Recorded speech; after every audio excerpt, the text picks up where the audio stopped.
that we know what a big thing is happening in October of 2025, isn't it, David? Mm-hmm. Oktoberfest. Well, I do like that.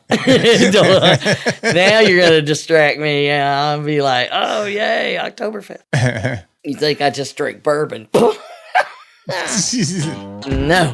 I'm an aficionado of many things. You're listening to the Help Me with HIPAA podcast, where HIPAA and humor collide to make learning fun. Your delightful hosts are Donna Grindle and David Sims. Relax. HIPAA help is on the way. Welcome to the Help Me with HIPAA podcast. My name is David Sims of HIPAA for MSPs, and joining me is Donna Grindle Carden for episode 491. Oh, we're counting them down. 491 times. I am the most consistent thing in your life, other than your bowel movements. That's a pretty bold statement when you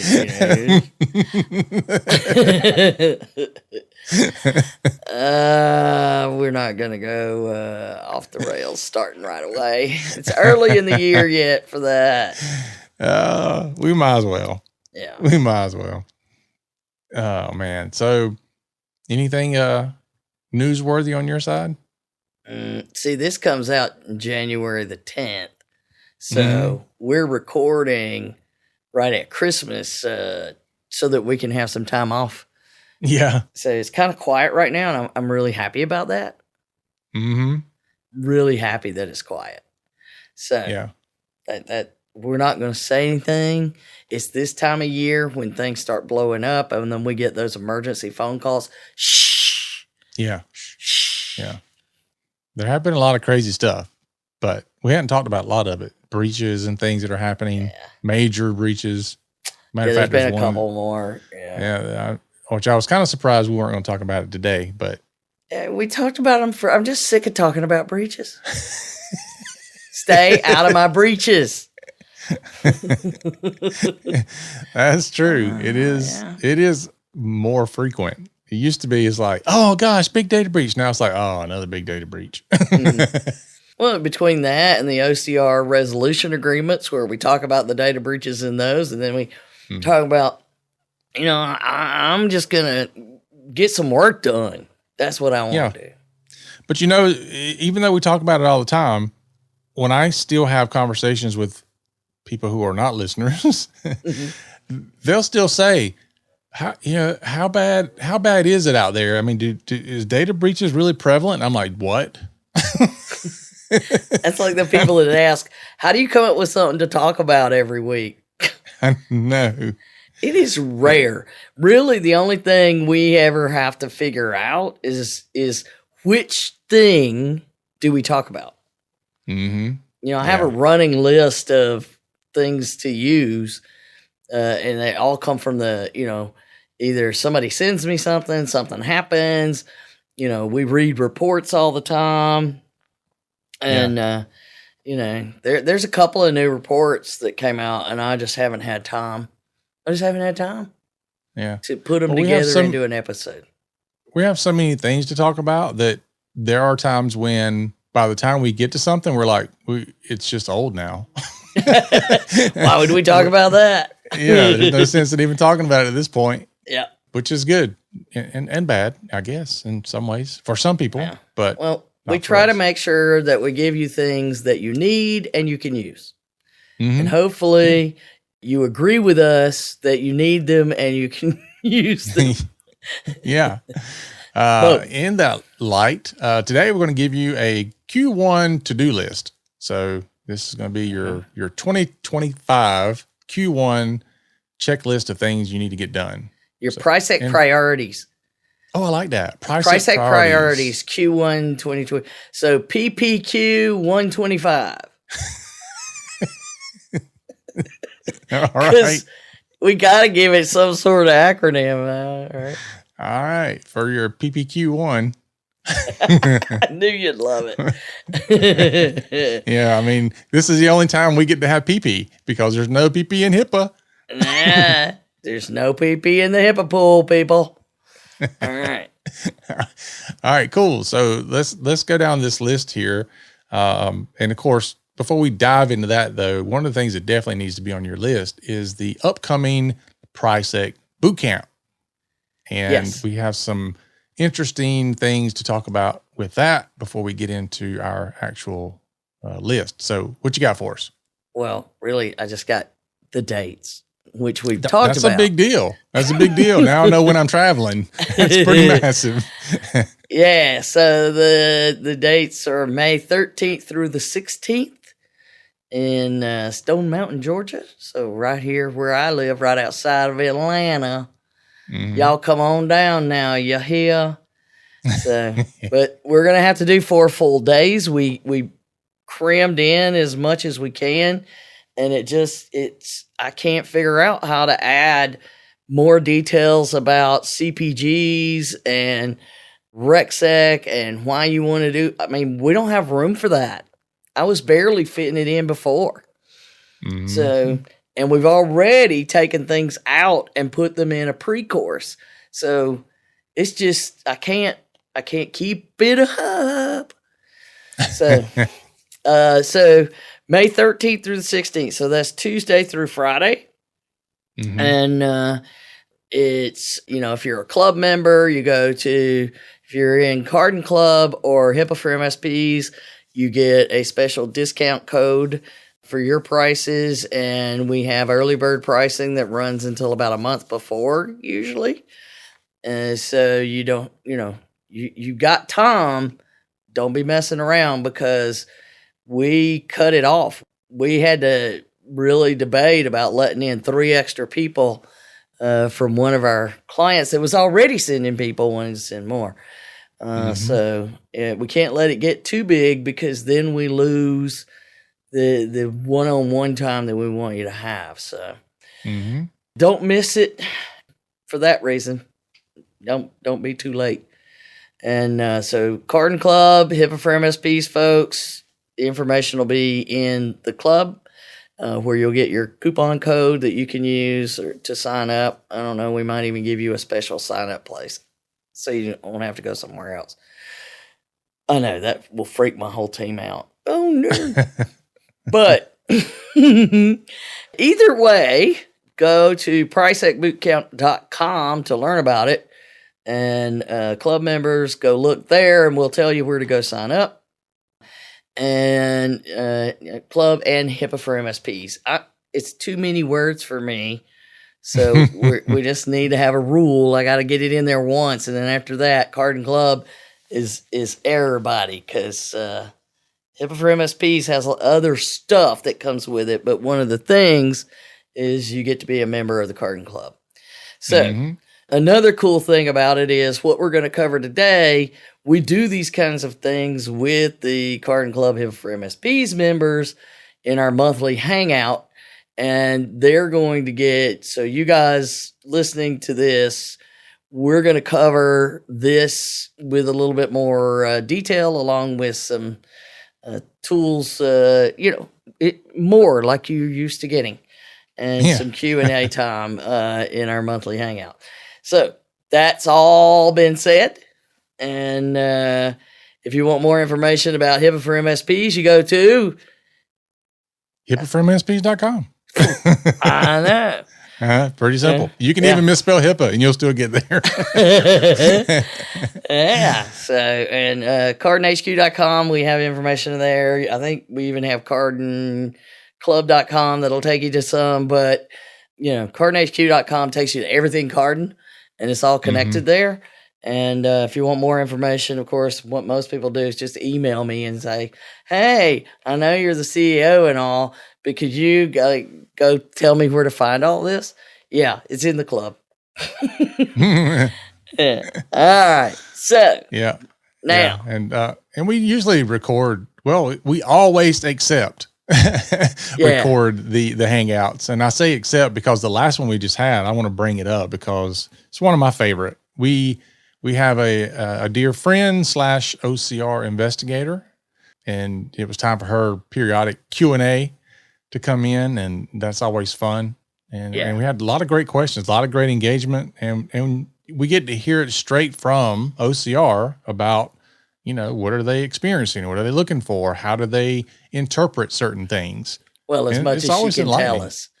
Right. Yeah. But I always find it super enlightening. Oh yeah. And it was nice to have everybody dive right in. I was shocked because usually we have to kind of prime the pump. Yeah. Everybody came ready to roll. I mean, we went 1 full hour of questions and discussions, barely taking a breath in between. And, you know, bless Allison's heart, she hung with it. And, and she's so good at not being so careful to not overstep boundaries, but try her best to give us answers that we can understand enough of, where she can't say, well, you're not going to do that. Don't do that. She can't do that. But it was a great conversation. There were a lot of things discussed. So, yes, we do record all of the Hangouts. And once you become a member, you do get access to the older Hangouts where you can see the things that we've done. But we can't record it when those kind of folks are visiting us. And we do periodically bring in guests for those. Yeah. Which, by the way, at least for the past several years, and hopefully again this year, we also have OCR show up at the boot camp. We got to get on the calendar for that, and we're going to look at bringing in some other folks for the boot camp. Now that we'll have a little bit of time, we can plan it out. Hopefully, we can and we bring in our cybersecurity folks from Black Talon. They help us do a real tabletop exercise. It's really a lot of fun to watch and hear the discussions in those, and we just do so much. It is absolutely. It's so fun to go through all the things we work on and have everybody participating. So, and now we've just rambled off all of this, and people are like, what are my PriSec priorities? What are my PPQ1 25s? All right. So here we go. Well, we just spent the whole time talking about one of them, but so here we go. Number 1 on your list. Breaches under 500 individuals. It's time to report. Yes. Now, this is very important because David has encountered people who will make the argument that you do not have to report unless it's 500 or more. And what do we say to that, David? Wrong. All right. So the law says within 60 days of the end of the year when the breach occurred. But I always say, don't try to do all that math. Just do it by the end of February. You'll be fine. Yeah. Don't worry about the math. Do it by the end of February. And then you don't have to worry about it. I actually prefer that you submit them as soon as the investigation wraps up, because then you're not leaving it hanging around. One more thing to worry about. But some folks prefer to just stick them in a list, but I always worry that the list will get lost. Somebody will forget the list. It's all these other things that can happen if you have a breach. Oh, I don't know what the week you hear this in January, assuming that you hear it right after it comes out because you subscribe to our podcast and get the automatic downloads. Yeah. Yeah.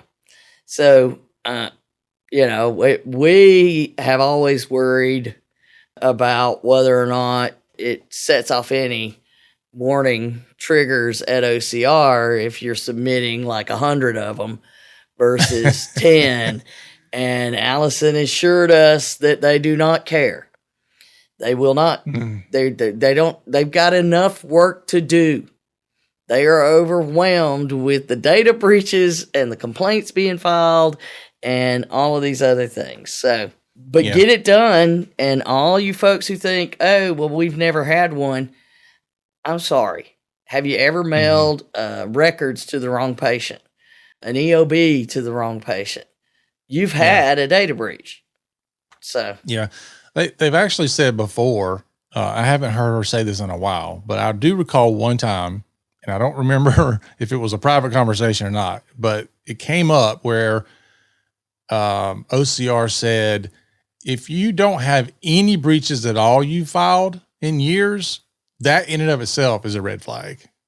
Yeah. Like how can you not have something And I don't mean it's a red flag like you're going to get audited or investigated. It's more like probably your program is not as mature as you think it is. Yeah. I remember one time I was at a conference in the exhibit hall talking with somebody about, the importance of, reporting your data breaches. And they're like, well, we've never had one. And I'm like, what do you mean? Like, not even a single? Nope. Never had one. So you've never mailed an EOB to the wrong patient? She goes, well, yeah, that happens all the time. And I'm like, so let's go over here and talk a minute.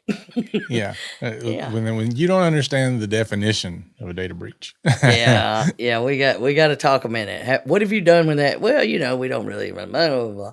Yeah, come over here. And they became a Cardin client. Would you believe that? Well, you bring up the whole, do you file multiple or all at once? And I don't know, even though OCR says it doesn't matter, probably doesn't matter. But for me, I'm thinking I would rather file them all at once than you see my name consistently. If I'm filing them, every other month or every quarter, at some point, I'm afraid somebody's gonna be like, wait a minute, didn't we see that guy's name before? But they don't see the under 500s. Yeah, I know, those. But that's just, like I said, that's just the way we all get viewpoint on it. We all get paranoid. I just want to hear it. I just want to drop it all and go. Bye-bye. All right. Yeah. So that's your number one thing. Don't let that go by, because that only creates more problems. Mm-hmm. Okay. Number two. Yep. So number 2, risk management plan review. Now, this is definitely assuming there is something to review. Yeah. We hope you have one. If you don't, then you can't do this step. You need to go ahead and do the other. Yeah. But if you have one, it's time to pull it out and review it. Yeah. You should be doing this on a regular basis anyway. And if things have gotten out of hand and you haven't, make sure you do, and that you review anything, because sometimes these projects are spread out over a long period of time. Mm-hmm. That you're going to implement this or that, and you got to get the approval, and then it happens. The high priority things, those get done right away, but there's stuff that you just constantly, in order to manage risk, it must be ongoing, right? Mm-hmm. So there you go. Yeah. And take and review everything that's open. Make sure that you've got your notes there, anything that you've finished. Make sure it's documented that it's finished. Document what you're doing. And especially if you haven't been reviewing it, you probably haven't been documenting it. So don't mess that up. Because some stuff, like I know, like in my organization, it's like we had a certain risk that we were looking at and how we're going to mitigate this risk and all that. And then eventually, before we could even get to it, it's like, okay, we replaced that hardware. So, okay, now that's done.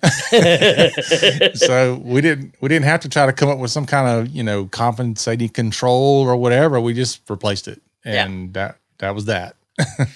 So there's your first day that you allocate, you handle your breaches under 500 and your risk management plan review.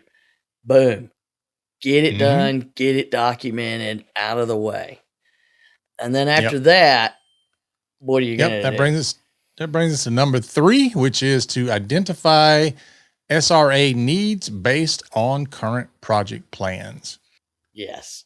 So you've reviewed your risk management plan, which is triggered anything that's not been on the top of mind, so to speak. And you also know all the things that have to be done. And a great example of this is that we know what a big thing is happening in October of 2025, isn't it, David? Oktoberfest. Well, I do like that. Now you're going to distract me. I'll be like, oh, yay, Oktoberfest. You think I just drink bourbon? No, I'm an aficionado of many things. That's right. All right. Yeah, so Windows 10 hits end of life October 14th of 2025.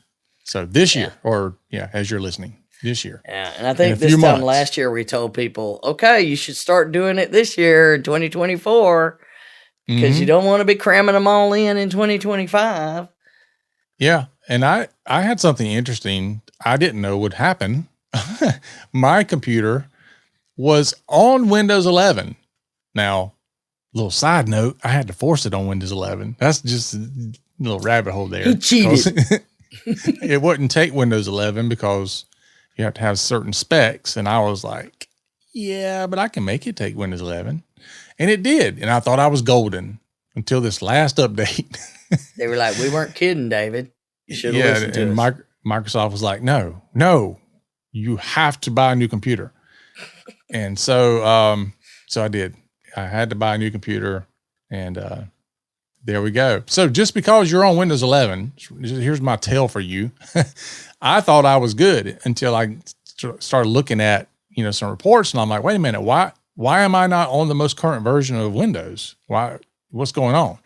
And I thought it was just an issue, like maybe the update wasn't fully going through or whatever. And then I found out, no, actually it won't patch at all. So if you're on Windows 11, you still need to take a look at it and make sure you can continue to get Windows 11 updates even on Windows 11. Yeah, and just last week you told me you'd figured out it wouldn't patch at all, and here you are this week having replaced it because, as we reviewed in another story recently, if you cannot patch something, it needs to be replaced immediately. And David did that, and he used ChatGPT to chit-chat with it. Yeah, because, techie nerds, I build my own, so I wanted to know, what I needed to order, and it's a lot more to it than it used to be about all the different options and what's configured what way and compatible with whatever. And anyway, that said, I use ChatGPT, and it helped me pick out the parts. And I know there's a website you can go to, several that kind of help you build computers and pick out the parts and all that. But anyway, get everything in, put it all together. Yeah, that was easy peasy part. The hard part is configuring everything I had before. Yeah. to function. And he's still doing that. As soon as I get on, he's like, okay, tell me the settings, check your settings so we can have a match. Yeah, that'll be a few more days of work left on and off. But anyway, the point is, I identified that my computer wouldn't update. That became a risk. And how am I going to address this risk? Well, I mean, there are other options. I could pull it offline or whatever, but eventually it was going to be, this thing needs to be replaced. And so I don't want to play with kicking the can down the road. So I ordered the parts immediately and got it done. So within a week, I'm on a new computer and ready to go. Yeah. And so the other part of that is when you decommission the old computer, you want to make sure you're not introducing new vulnerabilities by saying, oh, well, so-and-so is going to use this computer because it's on Windows 11. We're good. No, but you could wipe it and use it for something else. There's a lot of things that you could still use it for because it's a pretty solid machine, right? Oh, yeah. That's part of what made me so mad, because even though it's a few years old, I mean, it is a beast when I built it the first time. So, it's still got a lot of life left. Yeah. The only thing limiting it is its operating system, not its hardware. But yeah, I don't know what I'll do with it. But if I decide to do anything, I'll either destroy the hard drive that's in it, or I'll do a secure wipe and take that documentation and put it with my documents. So with that in mind, those things you need to do an SRA if you're going to do that at scale. If you've got a ton to do, you need to have a plan that's going to document how you're handling this. And, David's doing his own, so he's able to have a lot of flexibility on what he's doing and how he's doing it and the documentation of it. But he's still documenting it, aren't you? It always, oh, of course. It always scares me, the people that are like, I gave my hard drive to so-and-so, service that comes by and just picks everything up and leaves. I'm like, no, I want to see it destroyed. I struggle with that so hard. Yeah. I just go ahead and handle it. But the important thing is you got to get those SRAs done. And when we brought up ChatGPT, a whole other thing that comes into play there is, have you done, now we've talked about you need to have policies and procedures for AI and implementation of AI. And there needs to have been an SRA done about bringing in all these AI tools to say, how are you going to manage the cybersecurity risk that comes with utilizing these tools and the privacy risks that come with it? So make sure that you've done that AI thing as well. Hopefully it's one of the items that's on your risk management plan and you're already down the path. But if not, there's another example of what you need an SRA for. If you're going to merge with somebody, you need an SRA. If you're going to acquire somebody, you need an SRA. If you're going to add a new building, you need an SRA. You starting to feel it? You starting to feel there's a system here that should be there. Okay.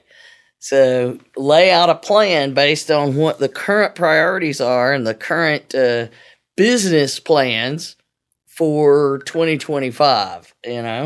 Make sure that you're having those discussions that you need to have, and that you're going in to it with eyes wide open, not, backing in the door going, hey, what are we doing here? Mm-hmm. So now, number 4. Yep. Number 4, RecSec and HPH CPG reviews. Man, that's a lot of acronyms. And but it's even worse if we try to spell it out, say all the words, but that's recognized security practices and public health, cybersecurity performance goals. We know they're coming. We know. I've had people say, well, none of that with all the changes and this isn't gonna, happen. And I'm like, do you know how many different bipartisan suggested, I just saw yesterday another, it might have been bipartisan as well, but there are so many suggested cybersecurity regulations for healthcare that are coming out that involve both sides of the aisle, which is weird, I know, but we're in a different place than everybody else. And these cyber attacks that are bringing down the ability for people to get health care, people notice, and it is a serious problem. So we know they're coming, and these performance goals, we have the essential and then the enhanced. Go ahead and have a plan. If you're already down the path of doing recognized security practices, of course, we recommend Hiccup. But if you're down the path with the recognized security practices, make sure you stay on target, because then you're good. If you haven't gone down that path, you should evaluate at least the essential CPGs. And by the way, guess what it points to is, the Hiccup guidelines. So we strongly recommend that if you have not started down this path, get started now. And a lot of it you may already be doing, but if you're not doing it, how do you know? And if it's not documented, it's not going to matter. You have to have 12 months of documentation that you're doing RecSec before it ever comes into play. And they're calling them RSPs, but you know how many different things are called RSPs? Anyway, so recognized security practices, we say RecSec for that reason.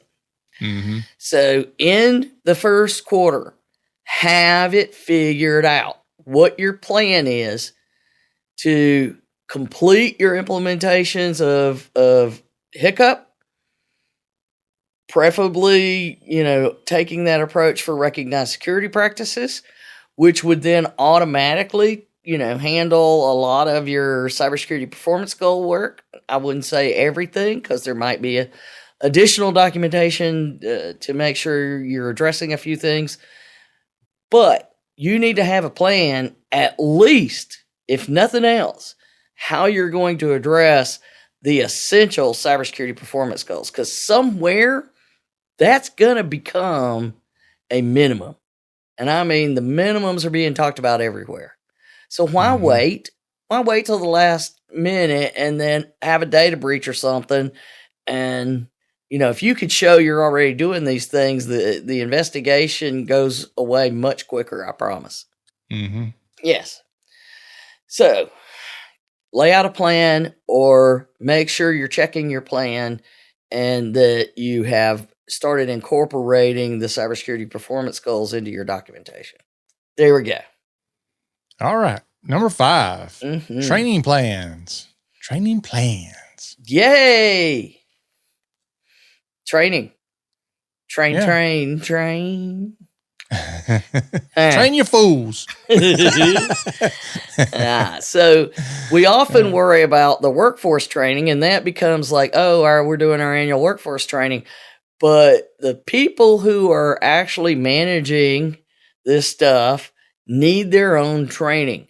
And whether you're going and sitting in on the virtual HIPAA summit, or more importantly, coming to our boot camp, our May 13th through the 16th, 2025, PriSecBootcamp.com boot camp, or you're a member of the club or H4M and you're showing up for the monthly hangouts or reviewing the things that we're posting in the forums for alerts. And it's not like a social sit and chat kind of forum. It's, hey, here's something you should know about. Make sure whether it applies to you or not. And it's not a bunch of crap in there. Well, every now and then there's some crap, but but mostly it's alerts and discussions about things you need to know. So look into webinars and training that you can be involved in. Research some options. There's free stuff as well as, different prices that you can get on things. But find ways to educate yourself about what's happening and how to do this work. Because we're doing it. We go to the National HIPAA Summit. We do these things ourselves. And granted, some of it we already know, but we need that regular reminder of the things we do know, and we need to be aware of the things that we're not up to date on. And there is always something. So, when it comes down to training, it's often one of those things where people say, well, we're doing our HIPAA training. I'm like, okay, yeah, but there's a lot more than that. Yes. Are you doing your security awareness training? Are you doing training on your own policies and procedures? Are you training those folks that are supposed to be rolling out your HIPAA compliance program? Are you giving them different training and more in-depth training? It's so much that goes into training that when somebody's like, yeah, we do our annual training, I'm like, oh man, you're not even on the scorecard. Yeah. And you got things like your policy and procedure says, ask your supervisor. What training are you doing for the supervisors when someone asks them? Right. Yeah. If you're telling everybody to ask the supervisors, but you're not telling the supervisors what to do with that, you're basically telling the supervisors, make it up. And I can tell you from experience, you don't want that. You so don't want that, because I've seen some stuff. Well, we figured it was okay. There's a bazillion things you didn't take into consideration, like all these bad things over here.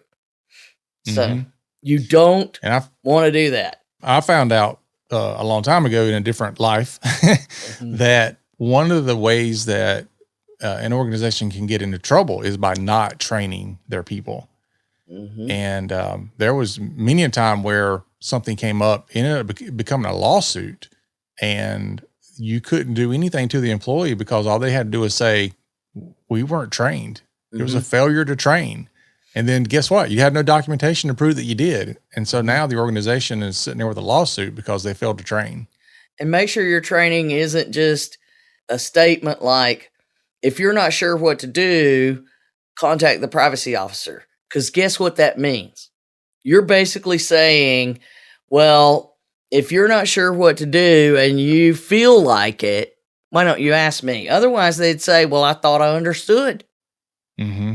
You know, you need to set those boundaries of what you want people deciding on their own and what you don't want them deciding on their own. Yep. Yep. A good rule of thumb is if you want to know how much training should you do it until everybody's complaining that you're doing it too much. Yep. That's it. That's it. Yeah, there you go. All right. Number 6, technology plan, quick dive. Yeah. You should have a technology plan. Mm-hmm. Right. And yeah.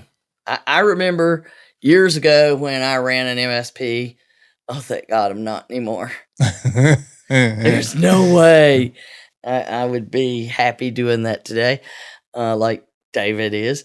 But when we went in and said, well, we're gonna have a meeting for your technology plan, and they're like, why do we need to do that? And I'm like, why are you not doing it already? You need to have a technology plan. And I mean, this was in the aughts, and people were like, I don't understand, and kind of like, I'm too busy for this. And then once we did the first one, then they started calling, when can we do another technology plan? When are we meeting for our technology plan?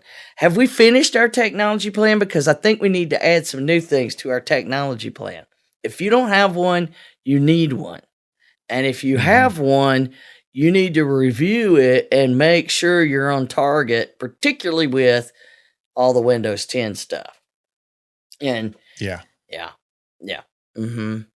So that you can focus on getting it done before the last minute. I assure you, if you think you're going to be able to buy computers in July, we went through this before. It's going to continue to become a longer delay. I mean, and who knows what's going to happen between now and then. So the bottom line, though, is you would have, unless Microsoft says, well, we're going to extend this, which I don't see that coming. Do you? No. I mean, they have done things where you can pay an additional price and they'll, have some type of, extended plan. But my thing is, if you got to pay $300 to extend it, why not just use that $300 to replace the computer? Well, it's not just that. It's not everybody can pay the $300. It's only if you're on this plan and that and this support. Yeah. Yeah, let me jump through some hoops, but you're just, again, kicking the can down the road. Just do it. And if you started now, you've got 9 months to get this thing done.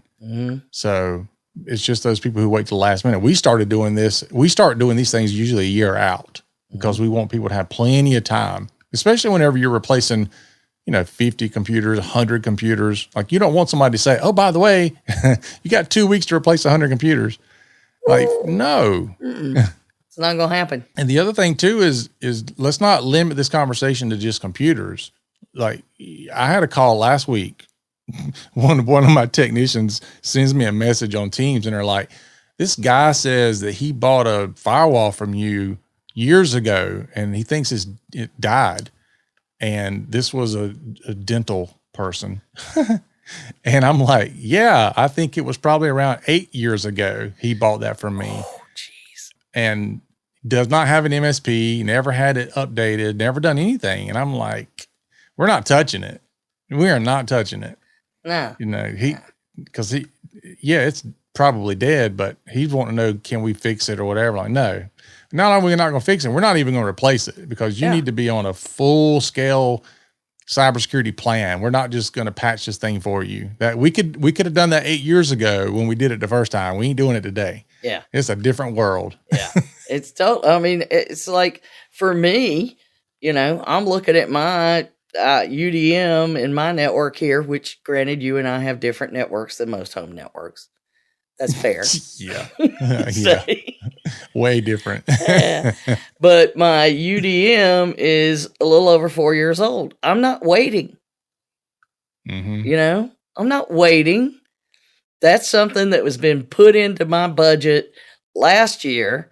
And I knew, I knew in 2024, I was going to evaluate, determine, figure it out. It's all laid out, you know, and by the time this is released, I may have it, you know, installed with a new one. I don't know. But the important thing is just like David said, it's not like you can just go put 50 new computers in, and you can upgrade to Windows 11. The problem is if you bought low-end computers on Windows 10, they're probably, remember, David's computer couldn't keep going on Windows 11. My computer that I had with Windows 10, the CPU had a problem, couldn't go to Windows 11. I had to get a new one.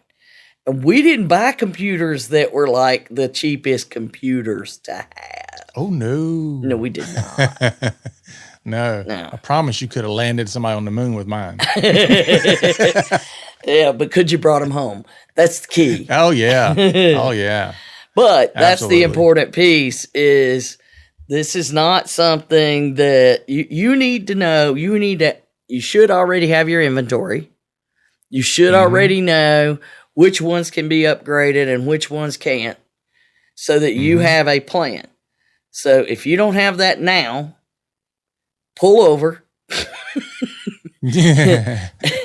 call somebody and get that thing started so that you know what you've got going on, because it's not going to go well if you wait any longer.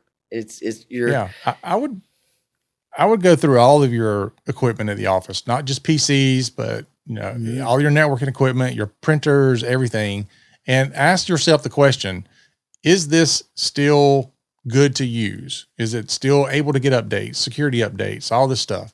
If you don't know, then you need to do some research until you do know. And once you find out, oh yeah, this thing's still good, if they can answer the question of when is end of life, because sometimes they know these things years out. If they can give you that, then go ahead and put it on your spreadsheet. Yeah. We know 3 years from now, this thing's, you know, it needs to be replaced, if not before then. Well, and the other thing is, if you've already had it in place for, I don't know, 8 years, you should be replacing it.